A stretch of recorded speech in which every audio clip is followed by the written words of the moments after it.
Welcome viewers to the AAU Talks on the AAU TV. We are streaming live on the Facebook page of the Association of African Universities. I'm Felicia Kwagbeji and I'm your host for this session. Today we are discussing an important issue which is at the very heart of everything we do here at the Association of African Universities. This has to do with the issue of quality and quality assurance. As the discussion progresses, we'll also be taking a look at the African Quality Rating Mechanism to try to understand what exactly it is and what the key issues are in there. I'm joined in the studio by Dr. Violet Makuku, who is the Quality Assurance Specialist and the Project Officer for the HAQUA Initiative here at the Association of African Universities. Welcome to the studio, Doc. Thank you, Felicia. Okay, we are very glad to have you here. Thank you. Doc, we want to understand, in terms of quality, how exactly are higher education institutions on the continent faring? Are they doing so well in the issue of quality and quality assurance? You know, it's not even. Okay. The ground is not even. Some institutions are highly proactive and highly receptive to change. Okay. Others are not. And we have old and new institutions. And also by the regions, we have 5 higher education regions, East, West, North, Central, like that. And so you are going to realize that some institutions have nothing. Not even a quality assurance committee, while others have got a quality culture that is well developed, which you can almost literally like touch. And this is the highest indicator that an institution is matured in terms of quality issues in higher education. So aside the factors you raised, we are interested in knowing what is really causing the disparity. Why are some institutions doing so well and why are others still not performing? Yeah, like what I said, that you know the rate at which institutions absorb and appreciate the initiatives that come to improve the quality of higher education. And also there's an issue of information dissemination. If information is coming from African Union Commission, Higher Education Department, coming from the Association of African Universities, where we are dealing with ministers, quality assurance agencies, and vice-chancellors, to what extent are they taking it back from the summits, from the conventions, from the conferences, to their nationals, to their institutions? That leaves a lot to be desired. And you would also realize that besides the dissemination issue, other people are not actively involved in what is happening. To say, is it because of lack of internet, which can connect them to the rest of the world, or the affordability and what have you, they still find themselves lagging behind. Does leadership play a role in this? Very much so. When I do my workshops, sometimes you ask vice-chancellors, do you know the Agenda 2063? They have no idea. No idea. Can you imagine? Do you know the Continental Education Strategy for Africa? And yet this is the one which is supposed to be driving our higher education in order for us to have the Africa we want to cover the Agenda 2063. So how do we achieve the Agenda 2063, the Africa we want, when the vice-chancellors and university managers themselves are not aware of the driving documents and the driving initiatives? This also means that there's quite a lot of sensitization needing to be carried out, right? That's true, by everyone. Normally you say somebody will do it, and in the end nobody will do it. So everybody should be somebody who is responsible for information dissemination and sharing. I know there's one contributory factor to say when institution knows of an initiative or these documents, they don't want to share. But it's only to their disadvantage because their children and relatives will go to that institution which they haven't shared with a poor quality education.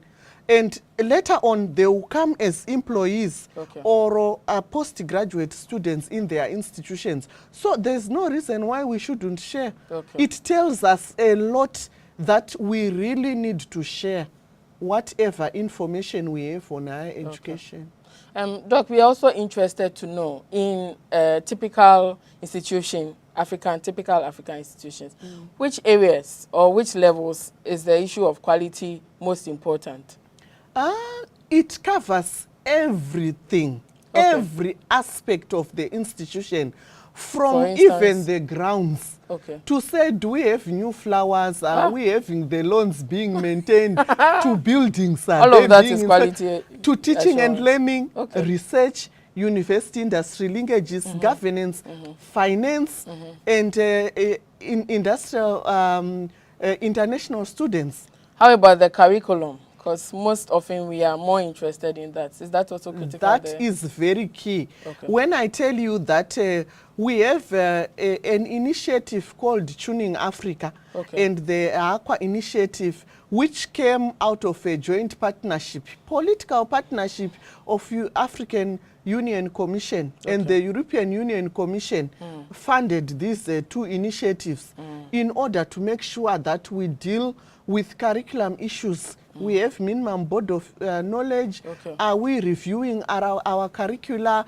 Are we incorporating the aspect of competence-based learning? Okay. All those issues. What does that exactly entail, the competence-based learning? It means that when we formulate the courses that make up a degree program, Okay. we should make sure that each course is addressing certain competencies. Like if we say we have a university-wide course for communication, Okay. it means we are enhancing the skills of communication, including soft skills, which the industry is yearning for in our graduates. Okay. If I talk about entrepreneurship, or if it is in architecture, I'm saying the person should also be able to have environmental consciousness. Okay. And all that construction, because how can you be an architecture without knowing everything else that is surrounding it for it to be a success? How will that happen? Okay. So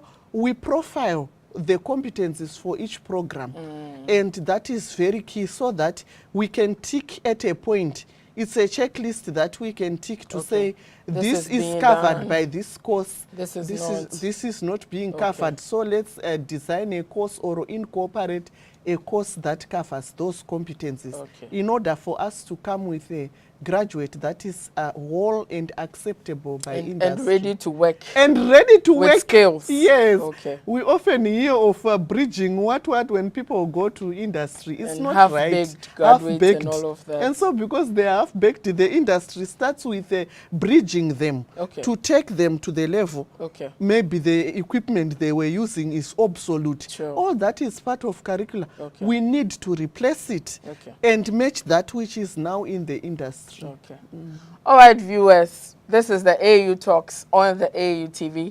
Today we are discussing the issue of quality assurance, and then also the important tool called the African Quality Rating Mechanism. I've been joined in the studio by Dr. Violet Makuku, who has so far been telling us about the state of quality on the continent and what some of the things we can do to move it forward. Doc, just to take the discussion forward, we want to focus on the African Quality Rating Mechanism. Thank you. What exactly is the African Quality Rating Mechanism?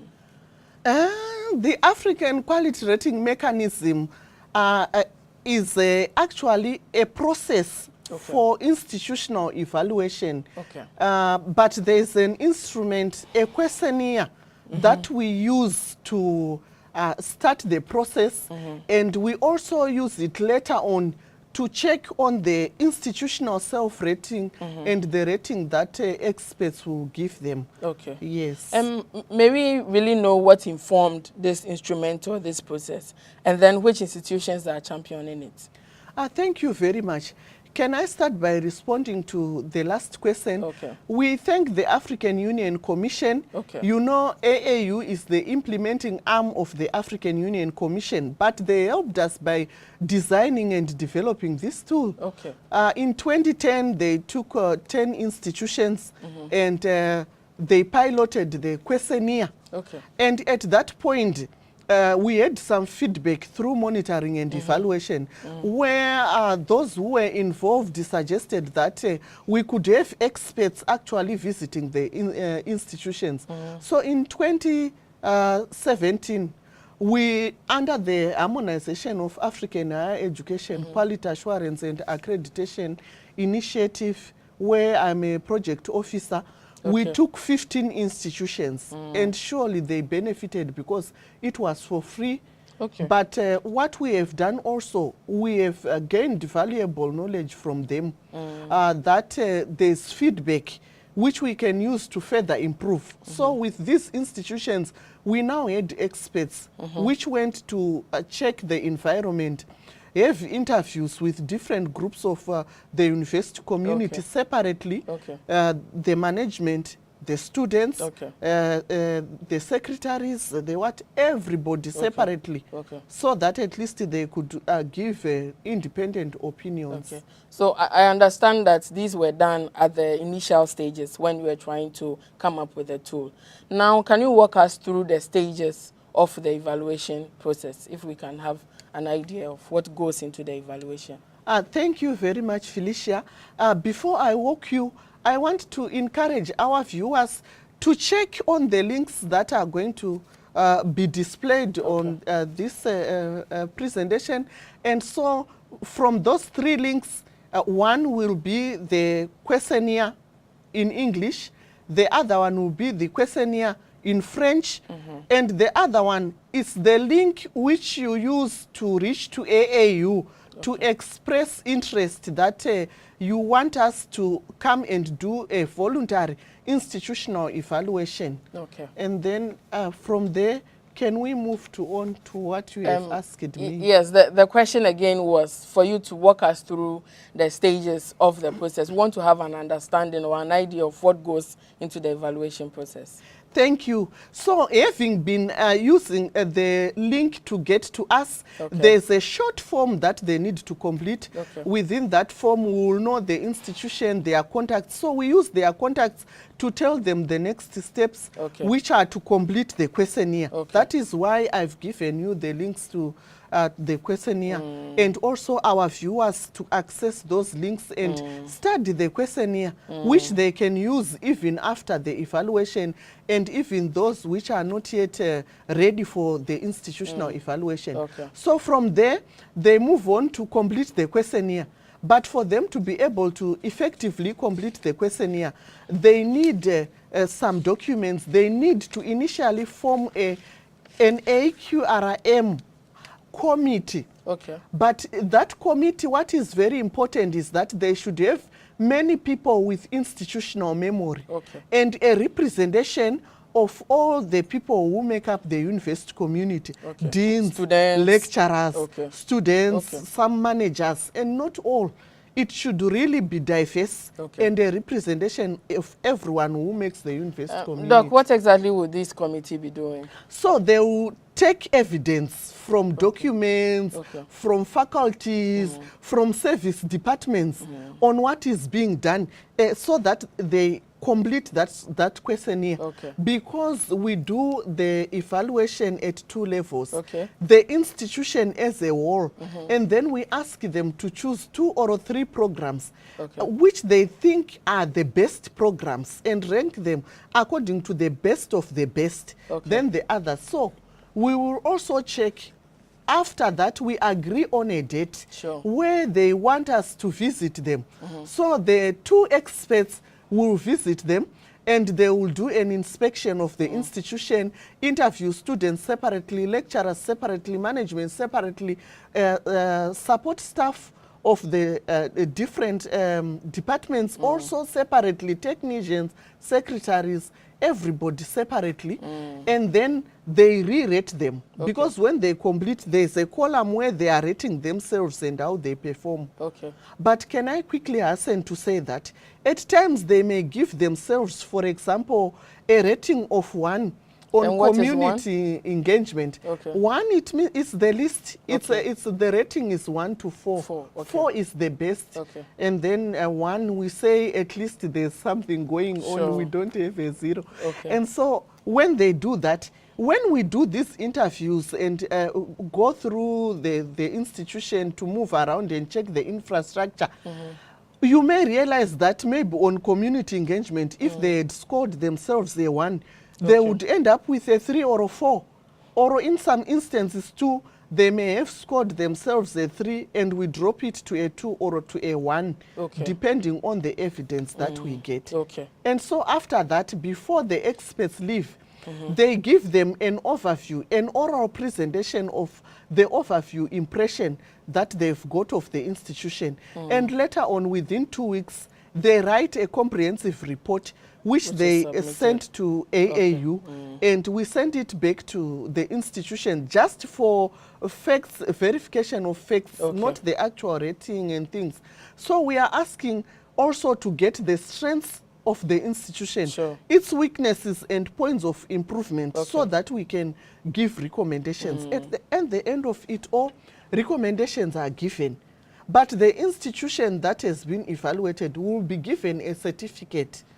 But remember, I said again and again, this is an internal improvement tool for the institution. And it's not a ranking tool. It prepares them for ranking if they want. And so far we have a number of those institutions which have now gone to compete in the rankings and have done very well. It helps them to prepare for the cyclic 5-year re-accreditation and maybe new accreditation of programs. Doc, still on the tool, I think it would be good for us to know some of the issues based on which the process is trying to do the evaluation on. For instance, I think in your delivery, in your submission, you've already made mention of infrastructure. You also mentioned community engagement. What are some of the key issues that the process would be undertaking the evaluation on? If you can briefly tell us some. Thank you, Felicia. So we have like governance. So governance would be a key heading. Under governance, we are checking gender balance. This is a very hot issue and a key issue. You know, internationally, United Nations is checking on us. We had a millennium goal on that. So it's there. And also, we have policies and things. So we are moving like that. And then we have teaching and learning. You raised the issue of curricular review. We are scoring them on how conscious are they about the need to do curricular review to design new courses that are a response to societal problems, so that universities are not continuously labeled as ivory towers. We look at research and the quality of research. We look at grants, how far are they attracting grants and funding for their institution, internationalization, foreign students, what are they doing in order to increase foreign students, and university industry linkages. It's a key component where we have researches that are being piled in the institutions with nobody who is taking them to industry. Apparently, industry too is not moving to institutions. So we as the Association of African Universities is trying to say, universities, you can still approach the industry. Nobody has been said you approach first. This is the problem that we have. Quality starts with you. And if you do your part, small or big, later on it will do snowballing. So people are waiting to say somebody is going to do it. And why are you not doing your own part, small as it is? That's how it goes. All right, viewers, we are still on the AAU Talks, and I'm hosting Dr. Violet Makuku here. We are discussing the important issue of quality and quality assurance. And for some few minutes now, we've been discussing the African Quality Rating Mechanism. Dr. Makuku has made us understand that this is a tool developed by the African Union and other partners, of course, including the AAU. And then the purpose of this tool is mainly for an internal check-in, sort of, for the universities to ensure that internally, in terms of everything they are doing, they are adhering to some standard which is good in terms of quality and which can meet international standards. So, Doc, just before the break, I think we've been discussing things on quality and all of that. Now we want to know if an institution wants to participate in the process, how can they start, or where do they start from?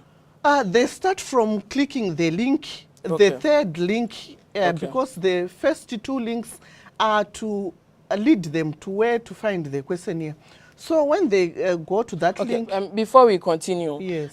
Generally, where are these links? On which organization's website can we find these links? It's the African Union Commission, but now the African Union Commission is transferred the bank Power. Where when they apply, the information will fall into the database to the Association of African Universities. And we are busy working to make sure that everything that has been done before is well kept, and the new moves also, the new evaluations and questionnaires that are being completed, they will be submitted online, and they will also be submitted through an email. Okay. Yes. So now, let's say I've managed to be able to click on the links. What follows afterwards? What follows is completing a short form. Okay. We continuously check the institutions that are showing interest, and we write to them to say they need to make a payment that will enable us to manage the process, and also to pay the experts. Remember, I talked about the experts. And to make life easier for them and to reduce costs, you know, there are some institutions which have got guest houses. So we say they can provide accommodation for the experts, and that's cutting costs other than putting them in a hotel. And also for the air tickets, we say they can purchase the tickets, because sometimes if they give us the money, we are dealing with the estimate, which sometimes may be a little bit lower up or higher. lower. And so you don't want to go back to the institutions to say, just add us some money. So if we get the estimate, we normally put something else to check so that we are not found wanting. And just before we end, can you tell us how long this process takes? The completion of the questionnaire, we can give up to 2 weeks, or an extension up to 3 weeks or 1 month, because they need to take documents and pieces of evidence.